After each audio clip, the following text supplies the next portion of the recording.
Today I wanted to take a look at a game called Fixer's Tale.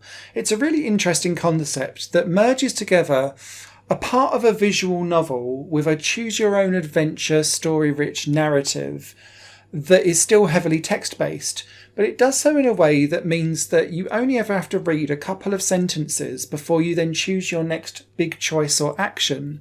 And in doing so, it creates a story that's got loads and loads of multiple path branches for lots of replayability, but it makes a visual novel feel much more accessible than some of the real big information dumps that you get in visual novels that mean that you can go sometimes like half an hour without having to make any discernible choice.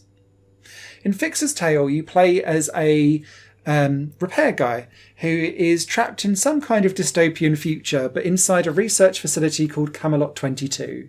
It's been shut down due to some kind of emergency that's kicked off, and all of the other human staff have left.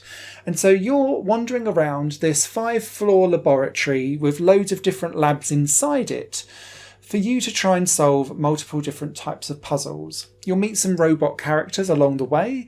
The first one you meet is insanely depressed and keeps wanting to turn itself off, which I thought was an interesting comment on AI and depression and suicide and society as a whole.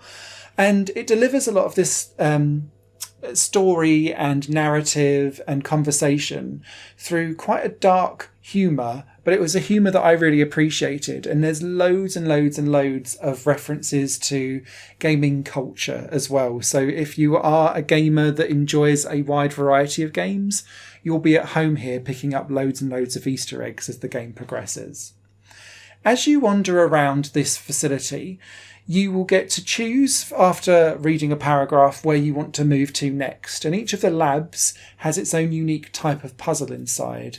So some of them are quite point and clicky, where you'll need to observe bits of the environment and then work out what you want to take and pick up and then merge with other things to solve an issue. Some of it might be moving around like a map, for example, and choosing where you want to step next, a bit like the TV show Nightmare, if you remember that. Other things are around trying to be observant with the world around you and then clearing a personality test made up of some of the weirdest and wildest questions that are out there, including, is the game Half-Life 3 ever going to be released? Which did make me laugh my head off. And then there's just general interactions and weird sci-fi tropes and loops and all kinds of things thrown into the mix in an accessible way that always means that you're only ever reading 1 or 2 paragraphs of text and then you're making a decision or a choice. And some of that will see how to kill yourself. And a lot of the Steam achievements are tied to finding new ways to die.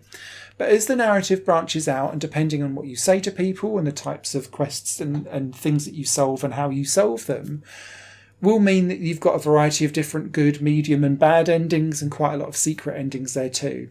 So while this is a tight 90-minute experience, so long as you're able to solve the puzzles, and sometimes I did get a little bit stuck so it took me a bit longer, there's plenty of replayability here for a game that is actually really quite reasonably priced for what you get, and it delivers a comedic and engaging experience that means that visual novels by design don't have to be real slogs of information before you make a short, sharp decision in the middle.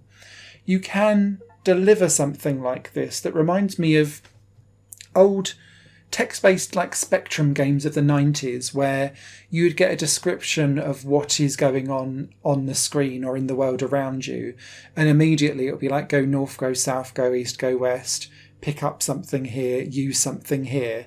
It's like that kind of guise, but with some graphics around it. And yeah, so it was a nice return back to gaming of old that meant that I felt like I was constantly making decisions that impacted the narrative and the story as I went, and that kept me engaged. So, a bit of an oddball one, this one, Fixer's Tale, but anyone that likes a quirkier, story-rich, choices matter game, take a little look at this one. I think you might be surprised.